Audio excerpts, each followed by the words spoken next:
Olá pessoal, bem-vindos à segunda parte desse tópico sobre comunicação e codificação neuronal. Bom, na primeira parte nós vimos o sistema nervoso central e essencialmente o cérebro, né, e o neurônio e o papel do neurônio no processo de comunicação, né, como é que o potencial de ação se propaga ao longo do neurônio e depois uma comunicação entre um neurônio e o outro através da sinapse. Tá? Nessa segunda parte, nós iremos tratar a diversas formas de comunicação, na verdade, de codificação neuronal, envolvendo justamente a parte de tratamento das informações que são transmitidas através do sistema nervoso central. Tá? Então, e depois desse processo todo, a gente vai dar uma pequena introdução sobre redes neurais artificiais. Bom, na primeira parte desse tópico, nós vimos como é que uma célula nervosa comunica com outra célula nervosa. É basicamente um potencial de ação, é um impulso eletroquímico que atravessa todo o corpo da célula até os seus terminais, que resulta na liberação de neurotransmissores que gera a sinapse, que vai propagar vai gerar um novo potencial de ação, né, na próxima célula e assim por diante. Esse é o processo de comunicação, mas como será que a informação propriamente dita ela é codificada, né, através desse sistema de comunicação? Tá? Então, esse é o tópico, né, dessa segunda parte, esse assunto dessa segunda parte, que é chamado de codificação neuronal. A informação, né, transmitida pelos neurônios, tá, na verdade, ela é codificada, né, de três formas principais. Tá? A primeira é chamada de codificação frequencial, né, tem diferentes frequências de disparos do neurônio que representa a intensidade, essencialmente a intensidade do estímulo. Tá? A segunda forma é codificação vetorial ou populacional, quer dizer, o estímulo pode ser codificado em um vetor cujos componentes são taxas de disparos de diversos neurônios. Tá? É uma composição de disparos. E a codificação temporal, que o neurônio codifica a informação mediante a duração dos intervalos entre os disparos. Então, você tem o disparo, o intervalo entre o disparo é que determina a codificação da informação. Tá? Bom, vamos nos concentrar no primeiro e segundo, porque o terceiro é mais raro, né? E é muito semelhante à codificação frequencial. Tá? Então, a gente vai ver como é que funciona a codificação frequencial e vocês vão perceber, né, como é parecido, né, com a codificação temporal. Codificação frequencial. Tá? Então, vamos lá. Então, a intensidade, né, do estímulo é codificada através da frequência do disparo, né? Ou seja, a voltagem pós-sináptica, quer dizer, aquela sinal, né, de potencial de ação pós-sináptica, tá? Ele é codificada na forma de frequências. Então, quanto maior a intensidade, maior a frequência. Tá? Então, você tem aqui exemplo do S1, S2, S3, são estímulos, né? E quanto maior o estímulo, maior é a frequência, ou seja, maior é os disparos, né, dos sinais dos neurônios. Tá? Então, produzimos voltagens cada vez maiores no interior de neurônio. Né? Tá? Bom, como é que isso funciona? Tá? Decodificação dos sinais de frequência dos impulsos elétricos. Tá? Então, os neurônios decodificam o aumento ou redução da intensidade do estímulo em frequência de impulsos elétricos. A amplitude do potencial de ação de cada célula é excitável e invariável, quer dizer, a altura, né, amplitude, né, é fixa, tá? Mas a frequência de disparo é variável, tá? E é proporcional, né, à intensidade do estímulo. Então você tem um estímulo, tá? Diversos tipos de estímulo, e isso implica, na verdade, né, você tem amplitude constante, mas tem uma quantidade maior, né, de sinais ou de impulsos, né, Então, quantidade é a frequência dos impulsos que são proporcionais, né, à intensidade do sinal, do estímulo. Bom, esse é chamado em telecomunicação como rate coding, né? É um sistema de codificação, tá? Esse é um exemplo de um sinal analógico, né, modulado por pulso, densidade de pulso, modulação por densidade de pulso, tá? Então, vamos lá, aqui são vários pulsos cujos intervalos são diferentes, e isso vai representando em termos de sinal analógico, né, em intensidades diferentes. Quanto maior o intervalo entre os pulsos, menor é a intensidade, tá? Como é que isso funciona? Aliás, qual que é a vantagem desse processo, tá? A vantagem desse processo é que, mesmo que a intensidade seja atenuada pela distância, por exemplo, tá? A informação principal, que é a intensidade do sinal analógico, ela não é perdida, tá? Então, por exemplo, imagine que isso aqui, né, comece no nível elevado, mas ele vai decaindo com a distância. Mesmo que haja essa queda, né, de intensidade, como os intervalos entre os pulsos, né, não muda, tá? Ou seja, a informação não é perdida, a informação de amplitude do sinal analógico que ele representa, ela não é perdida, tá? Então essa é a grande vantagem desse método de modulação.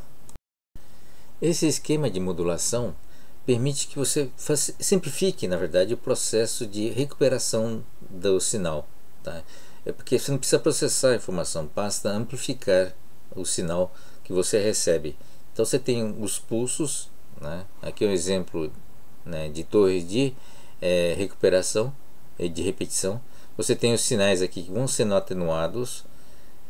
Você não precisa processar para você obter a informação, ou simplesmente você repete essa mesma sequência de sinais, simplesmente amplificando, né, os sinais no intervalo recebido, tá?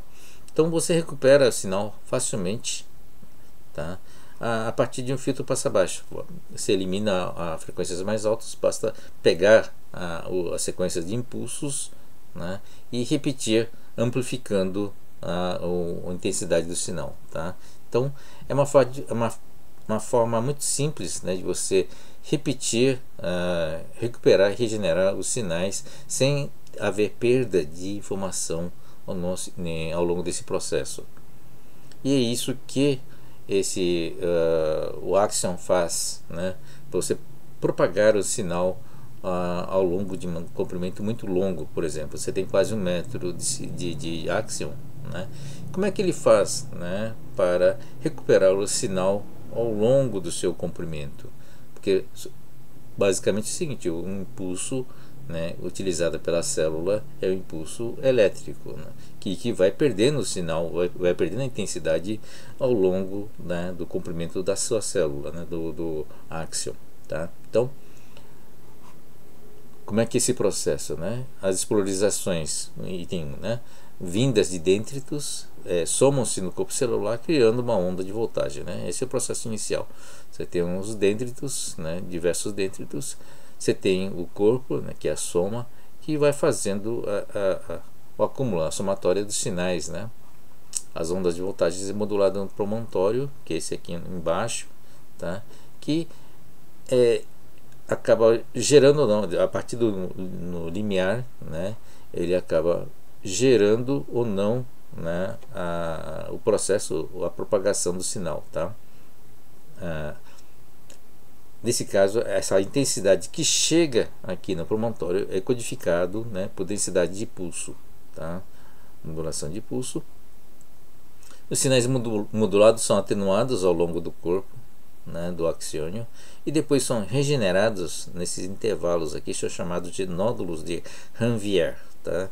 Eles são regenerados no sentido de amplificar o sinal, ele mantém um intervalo, né, só amplifica o sinal, que novamente, né, ele é um potencial de ação que vai se atenuando ao longo, né, do corpo, né, do axiônio, tá? Até chegar, né, no terminal, e no terminal ele gera, né, os neurotransmissores através daquele processo do axon, né, aquele processo de abertura, né, dos vesículos, liberando os neurotransmissores, tá?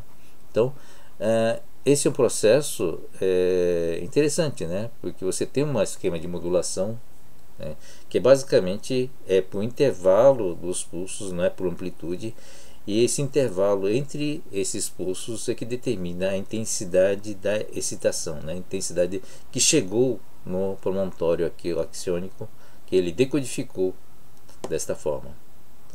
Então, esse é um processo a partir do qual as células utilizam para codificar a intensidade da excitação sem haver perda de informação. Então, essa despolarização padrão é maior ou menor dependendo do número de canais iônicos das sinapses, né? Então, ele libera mais ou menos, né, os canais iônicos, e isso gera, né, a proporcionalidade dos impulsos. Na saída da sinapse, o sinal emitido no promontório axiônico é recuperado, né, multiplicado por um fator que depende do número de canais iônicos, quer dizer, a proporcionalidade, né, é o fator, é o K, né, do peso do sinal. E finalmente no pescoço das sinapses, né, age como um filtro passa-baixo, eliminando a alta frequência, tá? Então mantém só a intensidade final que vai para a codificação. Bom, aplicação dessa codificação. Estamos falando da aplicação da codificação por frequência, tá? Eletroencefalograma, né, medida das flutuações de voltagem, das voltagens resultantes das correntes iônicas entre os neurônios do cérebro. Bom, esse chapéu, né, na verdade é uma touca, né, com sensores, acho que é conhecido, né, de vocês, onde você faz não só medidas, né, vários estudos de sinais são baseados nessas medidas desse eletroencefalograma, tá? Então você tem vários sensores e medem as intensidades e na verdade a frequência, né, desses sinais, tá?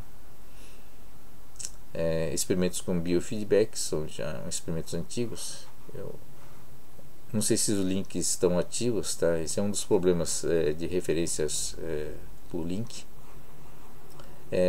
Você controla as suas ondas cerebrais enquanto o aparelho demonstra seu grau de relaxação, né? Então, atualmente os aparelhos de biofeedback são usados para permitir que o sujeito controle, né, algum aparelho com a mente. Isso é possível, né? Movimentar mouse, são poucos os movimentos que você consegue controlar, tá? É muito difícil fazer movimentos mais sofisticados, mas é possível controlar a posição do mouse e ativações simples on-off, tá? Então temos alguns exemplos, né, de interface cérebro-computador, tá? 3 estados parados, esquerda e direita, são poucos sinais mesmo, não? Pinball com o cérebro, né? E soletar com o cérebro. Acho que tem um exemplo, né, do físico, né, Stephen Hawking, que usava esses dispositivos para comunicar, né, comunicar-se. Então, mas é relativamente limitado, né, tá, em termos de quantidade de sinal. Esse é um outro decodificador que é utilizado, né, no exoesqueleto. Ele monitora os sinais que vai pelo nervo de comunicação, né, nervo óptico, desculpe, nervo que vai ele lê os sinais, né, do músculo, que vai no músculo estatório do músculo, e amplifica esse sinal para repetir o efeito no músculo artificial aqui, né, no exoesqueleto robótico, tá? Então ele serve para movimentar os músculos, quer dizer, movimentar não, utiliza a informação do sinal cerebral que vai para os músculos para repetir esse mesmo movimento através desse exoesqueleto, tá? Então esse é um exemplo de aplicação. E a codificação vetorial? Nós vimos a primeira codificação, que é frequencial, e agora a codificação vetorial, que é utilizada para informações mais sofisticadas. Tá? Então, a resposta a um padrão é uma composição de vários sinais, tá? Formando um vetor. Tá? Então, compõe um vetor no qual cada componente representa a taxa de disparo de um determinado neurônio. Tá? Então, exemplos: codificação vetorial, né, no olfato, no ouvido e nas cores. Quer dizer, todas as informações mais sofisticadas é composta por codificação vetorial. Tá? Então, o caso do olfato, né, você tem vários sensores, tipos de sensores diferentes, e o cheiro que nós interpretamos no fundo é uma combinação desses sensores. Tá? Então, você tem alguns sensores específicos para determinados odores. Tá? E aqui, né, aqui tem um exemplo de 4 tipos de odores e 3 receptores. Tá? Então, a informação final, né, a percepção final, é uma composição de pulsos, né, desses 3 receptores, diferentes pulsos, diferentes intensidades, né, diferentes combinações. Então forma um vetor, tá? E a partir desse vetor que gera um resultado, a nossa interpretação sobre o sentido, né, o sentido que nós estamos obtendo. Tá? Então você tem sensores especializados, 3 ou 4 tipos, e a combinação deles é que resulta, né, numa interpretação, né, cítrica, floral, menta, né, e almond. Almond. O sistema visual é parecido com o óptico também. Você tem os bastonetes, né? Não sei se é a tradução em português, mas são cones, né, sensíveis a determinadas cores, tá? E outras sensíveis somente à intensidade, né?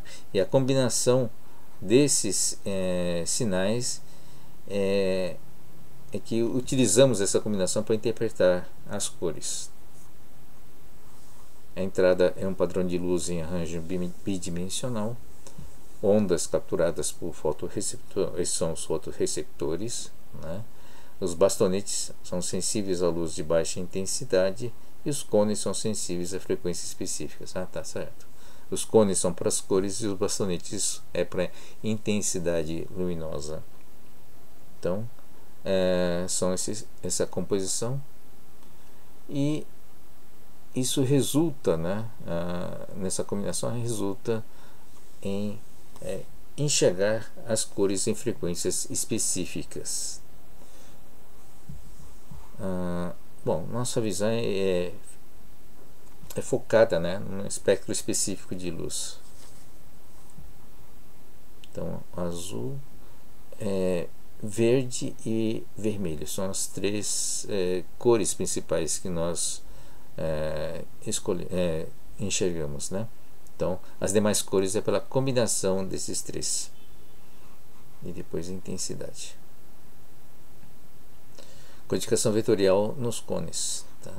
Então, uma determinada cor, que é o laranja, por exemplo, é uma combinação de intensidade desses outros, desses cones, na verdade. E codificação vetorial é utilizado também para a movimentação, não só para a entrada de dados, né, que há sensores, mas também para gerar movimentos, gerar ação. Tá? Então, o braço mecânico, um braço, por exemplo, né, a direção é dado por um conjunto de sinais aqui, né, no vetor que estabelece a posição, né, do braço. Então, uma determinada posição no ângulo implica, né, nessas intensidades aqui, respectivas intensidades desses 4 sinais compondo o vetor. Bom, esse é um experimento do Miguel Nicoleles, que é um dos nossos maiores cientistas, né, brasileiro.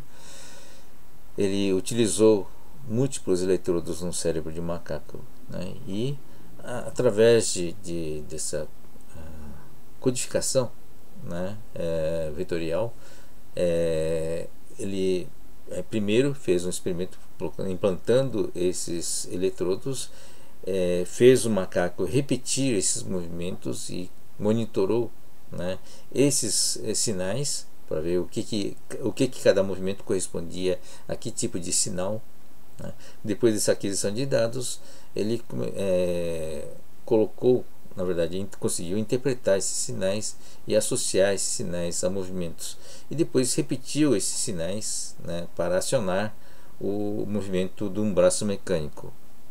Com isso, o macaco, só com seu pensamento, né, ou simulando esse movimento no braço normal, esses sinais movimentavam de uma forma similar o braço mecânico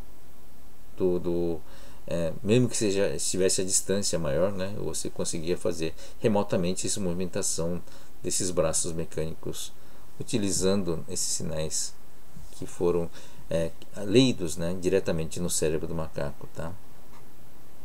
Então, múltiplos eletrodos no cérebro, codificação populacional vetorial, e davam feedback sensorial para o macaco.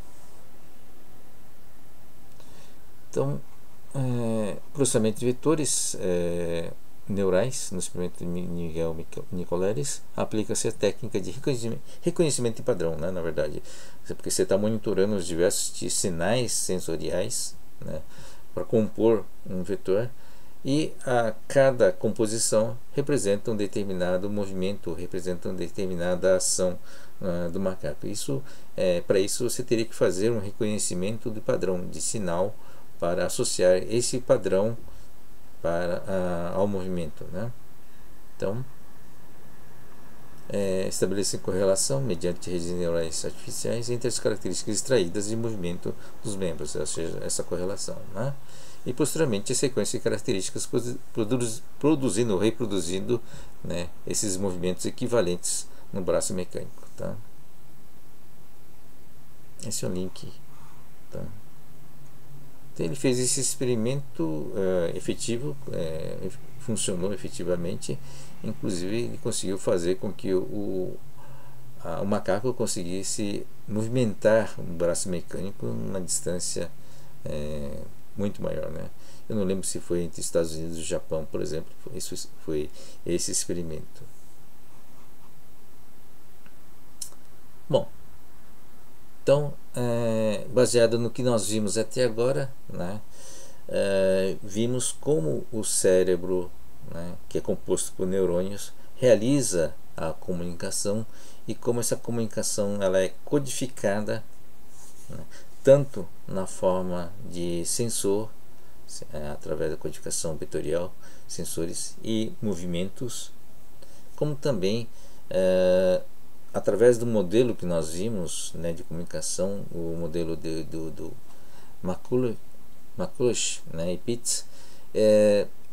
Esse modelo veio a compreender como a lógica e algumas operações matemáticas podem ser realizadas com os neurônios, tá? A partir desses modelos foram desenvolvidos desde a década de 40, década de 50, os primeiros propostas, né, de redes neurais artificiais, na tentativa de se criar, né, uma inteligência artificial, independentemente do que seja inteligência, tá? Foram desenvolvidas várias aplicações, mas só mais recentemente, com aumento da capacidade de processamento e aumento da capacidade de simular milhões e bilhões de neurônios, é que foi capaz de gerar, a inteligência artificial foi capaz de gerar algumas aplicações práticas, alguns resultados práticos. Então, durante décadas, né, apesar do modelo ter sido conhecido, durante décadas não se gerou nenhum resultado prático por falta de capacidade, não ter atingido um certo limiar mínimo de capacidade de simulação e de processamento para gerar resultados práticos, que só agora estão surgindo né, através de investimento em grandes data centers, né, com milhões de elementos processadores para realizar essas simulações, tá? O que a gente vai apresentar agora é mais ou menos uma introdução bem rápida e bem simples, bem introdução mesmo, viu, gente?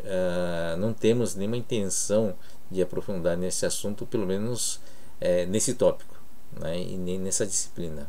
Talvez iremos desenvolver uma disciplina específica, né, já que o tema é tão atual, para abordar em mais profundidade esse assunto. Então, a ideia aqui é mais apresentar as principais ideias conceituais da década de 40, 50, quer dizer, 80 anos atrás, né, onde as principais ideias e os conceitos foram desenvolvidos inicialmente, tá? E qual o impacto disso, né? A partir do modelo do cérebro, a partir da ideia de entendimento e estudo do neurônio biológico, qual foi a aplicação e impacto que isso teve na nossa área de sistema de informação. Isso é relevante, né, se você analisar com calma, que esses impactos surgiram muito em função do estudo, né, biológico e pela nossa própria curiosidade em relação à capacidade humana de processar informações, gerar conhecimento, lidar com conhecimento. Quer dizer, será que, dado uma quantidade grande de neurônios, é possível que um computador artificial, né, seja capaz de replicar o que nós fazemos? Bom, isso fica para o futuro. Em todo caso, a parte conceitual, a gente vai apresentar a parte conceitual como uma espécie de introdução, né, e um pouco de histórico dessa área, tá? Não, rede neural basicamente são um conjunto de neurônios interconectados. Aqui mostra uma escala, né? 10 microns, né? 10 microns, nós temos uma área de 10 microns, nós temos, quer dizer, essa é a marcação, né? 10 microns, esse tamanho que está aqui, né? Você tem essa densidade de células, tá, inspirados, né, em redes biológicas, rede neural artificial, duas linhas de estudo, né, compreensão das funções do cérebro, né, tentar simular e desenvolvimento da inteligência artificial. Inteligência artificial é uma área bastante ampla, tá? Não é necessariamente ligado à simulação de uma rede neural, tá? Mas é o estudo da rede neural que gera alguns subsídios para entender e compreender como é que a inteligência funciona, tá? Então essa é a diretriz básica dessa área. Mas a inteligência artificial é uma área muito ampla, não necessariamente, aliás, muita coisa na área de inteligência artificial não tem nada a ver com os modelos de rede neural, tá? Bom, a maioria das redes neurais artificiais está longe de representar a complexidade das redes neurais naturais. Isso é a grande verdade, tá? A gente usa modelo simplificado, né, justamente para facilitar a sua simulação e facilitar também a sua trabalhar os seus resultados, na verdade, tá? Mas já são eficientes em diversas funções dessa área, tá? Duas formas de implementação, tá? Por hardware, tá? Implementação de modelos de neurônios por dispositivos eletrônicos, e por software, né? Utilizando simulações, que nem implementar aquele modelo, por exemplo, né, de neurônio artificial e depois multiplicar isso por bilhões, tá? Essas são as simulações realizadas pelas GPUs. Historicamente, né, começou-se simulando os neurônios por hardware, né, utilizando a eletrônica, né? Você tem os impulsos, propagação, fatores de multiplicação, né, os pesos nos impulsos e depois os limiares para disparar o próximo impulso. Não é muito difícil implementar isso por hardware, tá? E foi feito vários chips até, né, simulando esses neurônios artificiais. Só que, né, com o tempo viu-se que simular por software era muito mais vantajoso e era muito mais eficiente. O próprio implementação por hardware acabava limitando, né, o número de conexões, a capacidade de neurônios que você consegue simular e assim por diante. E principalmente se você tinha limites ou limites físicos de capacidade de simulação. Enquanto que quando você implementa por hardware todos os fatores, né, de peso, multiplicação e propagação, você tem que fazer isso, você faz uma vez e depois você não consegue mudar. Em simulação por software você consegue mudar esses parâmetros com uma certa grande liberdade, né, nos modelos. Você consegue implementar inclusive diversos modelos, tá, sem grandes impactos em termos de novas implementações. Ou seja, o hardware limitava muito. A implementação por hardware era muito limitante para fazer experimentos e testar, né, várias configurações. Então, motivo pelo qual até hoje se faz por software, né, essencialmente simulando diversas configurações e diversos modelos, né, de neurônios utilizando o software. E aumenta a capacidade, principalmente com as GPUs, né, processadores gráficos. Essas simulações se tornaram cada vez mais poderosas, cada vez mais baratas até, né? Principais aplicações, né, nessa área de redes neurais artificiais se concentram na capacidade de classificação e de segmentação, né? Sistemas adaptativos, preditivos, como é por classificação, né? Então, tipicamente na parte de processamento de imagem, reconhecimento de fala, processamento da linguagem natural e assim por diante. Então, a rede neural artificial é muito bom para essas aplicações onde envolve reconhecimento de padrões, tá? Um dos primeiros modelos, né, de redes neurais artificiais é conhecido como Perceptron. Veja, é de 1957, bastante tempo atrás, né, gente? Quanto tempo atrás? Pelo menos 80 anos, é isso, né? Então, foi baseado no neurônio do Maculo-Pitts, né, aquele que vimos na parte anterior. As camadas de três camadas: entradas, saídas e camadas internas, né? Então, basicamente é isso, né? Você tem o neurônio que está aqui, né, sendo simulado. Você tem os sinais de entrada, os impulsos de entrada, e depois ele dispara, né, e vai sendo para as camadas internas, e as camadas internas vai processando essas combinações de sinais de entrada, seus devidos pesos, né, para gerar saídas de acordo com o objetivo ou necessidade, né, dessas saídas, tá? Então usa neurônios também para controlar a saída. Multilayer, no fundo, são várias camadas internas que formam multilayers, né? Modelos de aprendizagem de máquina, algoritmos de simulação de neurônios, utilização de GPUs, a gente já comentou isso, né, antes. Então, o X da questão realmente foi o número de neurônios que você consegue simular usando os processadores, né, usando o software, tá? Então, modelo de aprendizagem, alguns temas, né? Aprendizagem de máquina. Como é que você faz a máquina aprender? No fundo é treinamento, né? Como é que você treina a máquina? Você gera as entradas, os impulsos, né? Cada impulso tem um peso, faz a combinação de peso e depois faz um ajuste aqui do limiar para fazer o disparo, tá? Então, o limiar, o threshold, né, é um parâmetro de entrada também para a função de ativação, tá? O que é backpropagation, tá? Backpropagation é o seguinte, né? Você faz a simulação, você vai colocando os pesos e vai colocando são parâmetros de entrada, né? Pesos aqui nas entradas e os limiares. além do próprio impulso, tá? Você vai gerando os impulsos, vai ajustando os parâmetros e vai analisando a saída, tá, que você quer.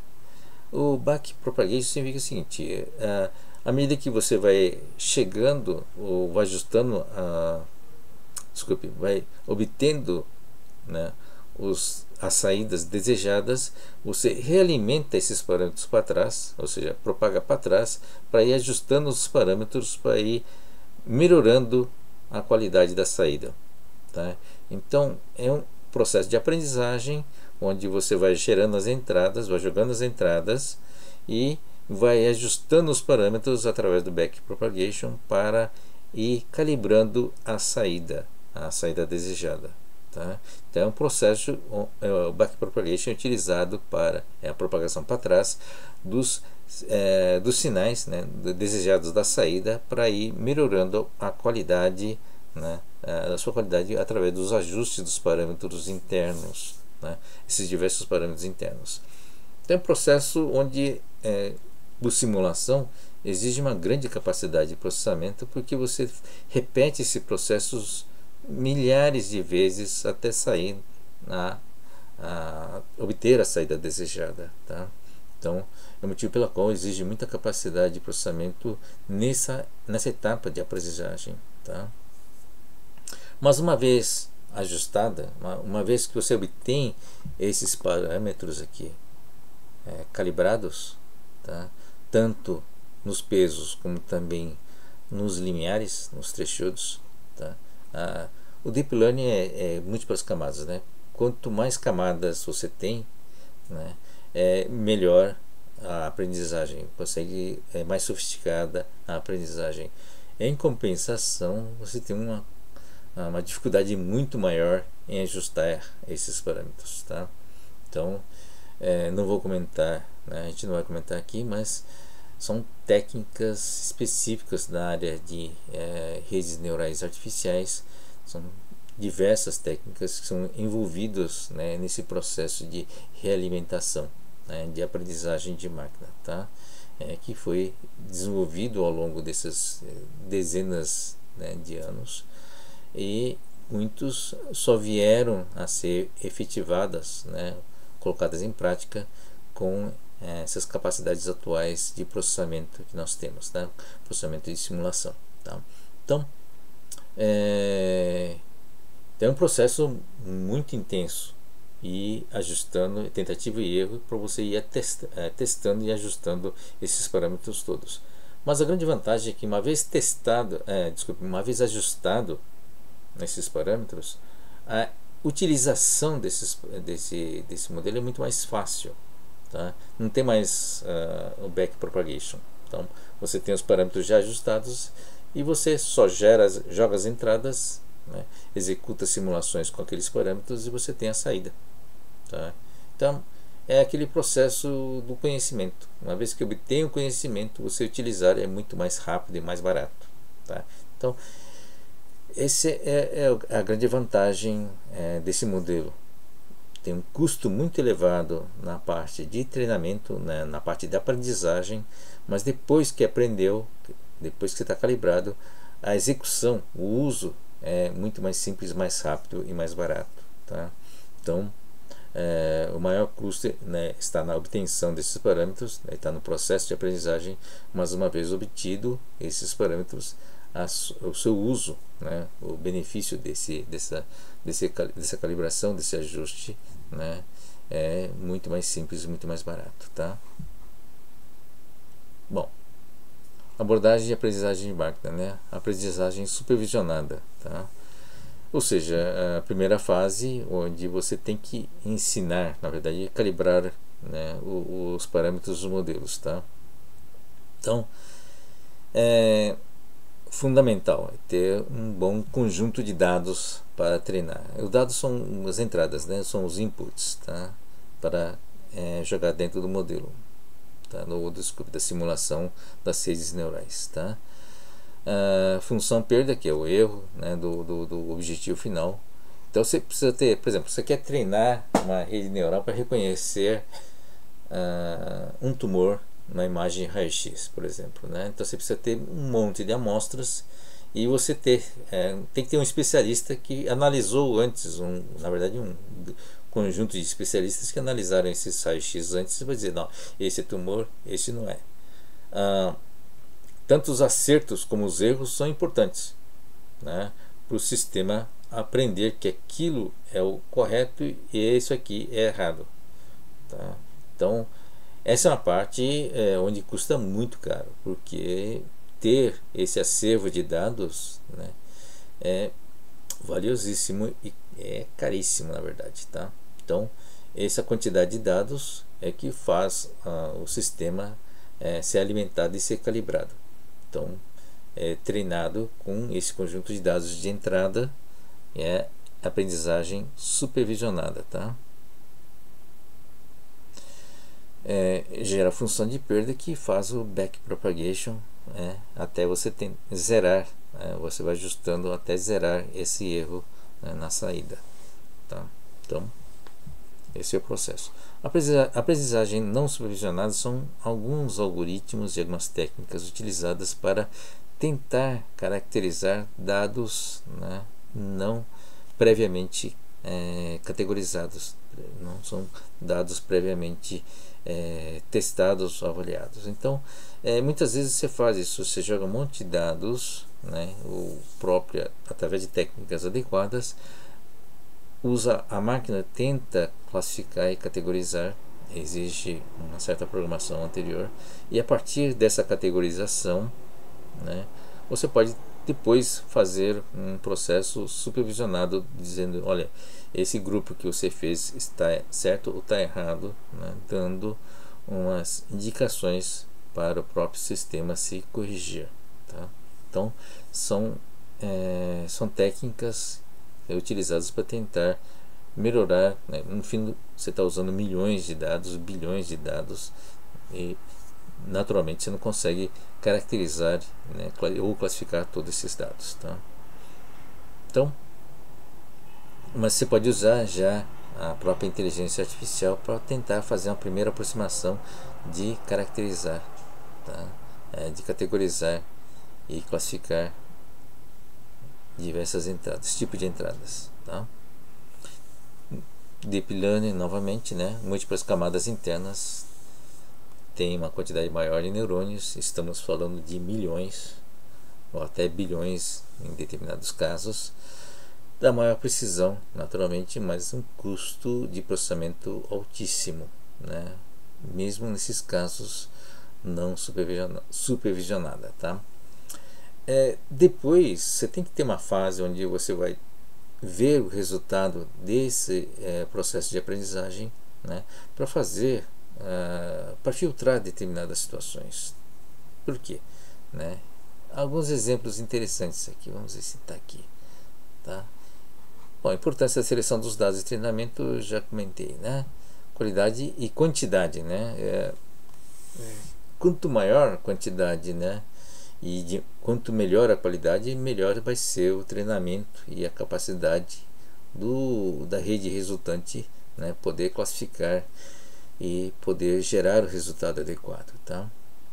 Bom, é a questão clássica, né, de qualquer banco de dados, né?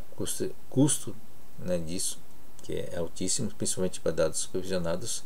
Muitas vezes você usa dados supervisionados de pouca quantidade aqui, né, para fazer uma primeira supervisão, primeira aprendizagem supervisionada, e depois desse processo inicial você começa a ter você joga vários, ou uma escala muito maior de dados, para que ele faça uma primeira tentativa, né, de seleção de dados não supervisionados, tá?